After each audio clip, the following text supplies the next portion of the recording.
എല്ലാവർക്കും എൻ്റെ പുതിയൊരു വീഡിയോയിലേക്ക് സ്വാഗതം. എൻ്റെ ചെറുപ്പകാലത്തൊക്കെ സ്കൂളിൽ പോകുന്ന ടൈമിലൊക്കെ പട്ടാണിക്കടല എന്ന് പറഞ്ഞ് ഇങ്ങനെ ഗ്രീൻ പീസ് വറുത്തത് മേടിച്ച് കഴിക്കാറുണ്ട്. അതിൻ്റെ ടേസ്റ്റ് ഇപ്പോഴും ഓർക്കുമ്പോൾ നാവിമേലുണ്ട്. എന്നാൽ ഗ്രീൻ പീസ് നമ്മുടെ കയ്യിലുണ്ടെങ്കിൽ നമുക്ക് എളുപ്പത്തിൽ നമുക്കിത് വീട്ടിലുണ്ടാക്കിയെടുക്കാം. ഇതെങ്ങനെ ഉണ്ടാക്കുന്നത് നോക്കിയാലോ. ഇവിടെ ഞാൻ ഗ്രീൻ പീസ് എടുത്തിട്ടുണ്ട്. ഗ്രീൻ പീസ് എന്ന് പറഞ്ഞു കഴിഞ്ഞാൽ ഇതുപോലത്തെ ഉണക്ക ഗ്രീൻ പീസ് ഉണ്ടല്ലോ. ഈ ഗ്രീൻ പീസ് 1 കപ്പ് ഓവർനൈറ്റ് വെള്ളത്തിലിട്ട് കുതിരാൻ വെച്ചതാണിത്. അങ്ങനെ കുതിർത്തെടുത്ത ഗ്രീൻ പീസ് വെള്ളം പോകാനായിട്ട് ഒരു അരിപ്പിലോട്ട് വെച്ചിരുന്നു. അങ്ങനെ വെള്ളം എല്ലാം പോയി എടുത്ത ഗ്രീൻ പീസാണ്. ഇത് വേറൊരു പാത്രത്തിലോട്ട് മാറ്റാം. ഇതിലിപ്പം ചെറിയ രീതിയിൽ വെള്ളത്തിൻ്റെ അംശമുണ്ട്. ഇതിലൊട്ടും വെള്ളത്തിൻ്റെ അംശം കാണാൻ പാടില്ല.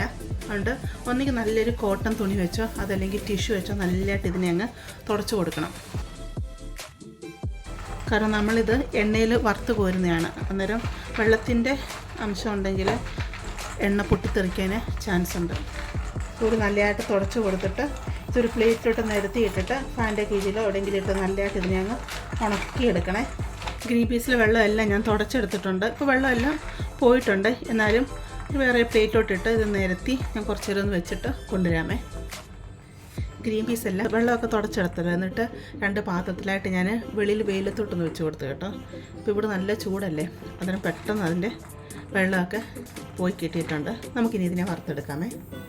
ഇവിടെ ഞാനൊരു പാത്രം അടുപ്പത്ത് വെച്ച് കൊടുത്തിട്ടുണ്ട്. പാത്രം ചൂടായി വരുമ്പോൾ എണ്ണ ഒഴിച്ച് കൊടുക്കാം. വറുത്തെടുക്കാൻ ആവശ്യത്തിനുള്ള എണ്ണ ഒഴിച്ച് കൊടുക്കാം. എണ്ണ നല്ലതായിട്ട് ചൂടായി വരട്ടെ. എണ്ണ ഇവിടെ നല്ലതായിട്ട് ചൂടായി വന്നിട്ടുണ്ട്. ഇതിലോട്ട് ഗ്രീൻ പീസ് ഇട്ട് കൊടുക്കാം. ദേഹത്ത് എണ്ണ തെറിക്കാതെ ഇട്ട് കൊടുക്കണം കേട്ടോ.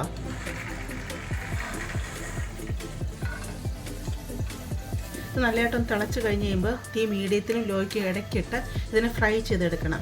തീ കൂട്ടിയിട്ട് മോൾഭാഗമൊക്കെ അരിഞ്ഞു പോകും, പക്ഷേ എല്ലാം ക്രിസ്പി ആയിട്ട് വരത്തില്ല. ഇതൊരു 5-6-7 മിനിറ്റ് ഇത് ഫ്രൈ ആയി വരണം. വെള്ളമായി ഉണ്ടെങ്കിൽ ഇത് പൊട്ടിത്തെറിക്കാൻ ചാൻസ് ഉണ്ട്. അങ്ങനെയാണ് നിങ്ങളിത് അടച്ചു വെക്കുക, ദേഹത്ത് പൊട്ടിത്തെറിക്കാതിരിക്കാനായിട്ട്. ഇപ്പോൾ നമുക്കിതിനെ ഇളക്കി വറുത്തെടുക്കാം കേട്ടോ. പട്ടാണിക്കടലയൊക്കെ ഇവിടെ ഫ്രൈ ആയി വന്നിട്ടുണ്ട്. ഇതൊരു 10 മിനിറ്റോളം എടുക്കും കേട്ടോ. നമ്മളിങ്ങനെ ഫ്രൈ ചെയ്തെടുക്കുമ്പോൾ ഉപ്പേരിയൊക്കെ വറുത്ത് കോരുമ്പോൾ കിരികിരാന്ന് സൗണ്ട് കേൾക്കത്തില്ലേ, അങ്ങനെ സൗണ്ട് കേൾക്കും. അന്നേരമാണ് ഇത് ഫ്രൈ ആയെന്ന് അറിയാവുന്നത്. അപ്പോൾ എൻ്റെ കയ്യിൽ ഒട്ടും വെള്ളമായി ഇല്ലാത്തത് പൊട്ടിത്തെറിക്കൊന്നും ചെയ്തില്ല കേട്ടോ. ഇത് നമുക്കിനി കോരി അങ്ങ് എടുക്കാം. ഞാനുണ്ടാക്കിയ പട്ടാണിക്കടലേക്ക് അധികം പച്ചക്കളറില്ലാത്ത എന്താ അറിയാമോ, നമ്മൾ കടയിൽ നിന്നൊക്കെ മേടിക്കുന്നതിന് അവർ ഗ്രീൻ ഫുഡ് കളർ ചേർക്കും. നമ്മൾ ഫുഡ് കളർ ചേർക്കാഞ്ഞുകൊണ്ടാണ് അതിനെ കളർ കിട്ടാഞ്ഞത്.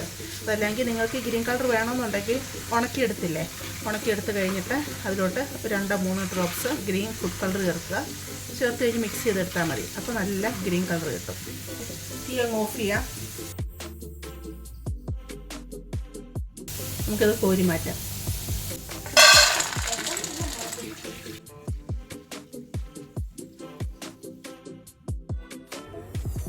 ഇതിലോട്ട് ആവശ്യത്തിനുള്ള ഉപ്പിട്ട് കൊടുക്കാം.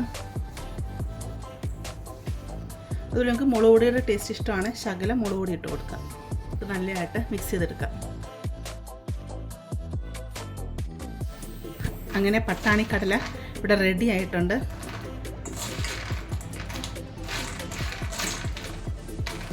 നല്ല ടേസ്റ്റ് ഉണ്ട് കേട്ടോ. ഇപ്പം ഞാൻ പറഞ്ഞില്ല, ഇത് നല്ലതായിട്ട് ഫ്രൈ ആവണം കേട്ടോ. ഫ്രൈ ആയില്ലെങ്കിൽ നല്ല സോഫ്റ്റായിട്ടിരിക്കും, അന്നേരം അത് കൊള്ളത്തില്ല. ഇപ്പം ഞാൻ പറഞ്ഞു ഉപ്പേരിയൊക്കെ വറുത്ത് കോരുമ്പോൾ കിരികിരാന്ന് കേൾക്കുന്ന പോലെ ഇത് കേൾക്കണം. പിന്നെ ഫ്രൈ ആയി കഴിഞ്ഞ് കഴിയുമ്പോൾ ഇത് പൊട്ടിത്തെറിക്കാൻ തുടങ്ങും കേട്ടോ. അന്നേരം ഒരു ഗ്യാപ്പ് ഇട്ട് നിൽക്കുക കേട്ടോ.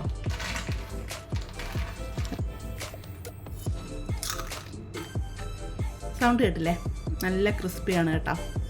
ഇപ്പോൾ ചൂടുണ്ട്, കുറച്ചുകൂടെ തണുത്ത് കഴിയുമ്പോൾ കുറേയും കൂടെ അങ്ങ് നല്ല ക്രിസ്പി ആയിട്ട് വരും.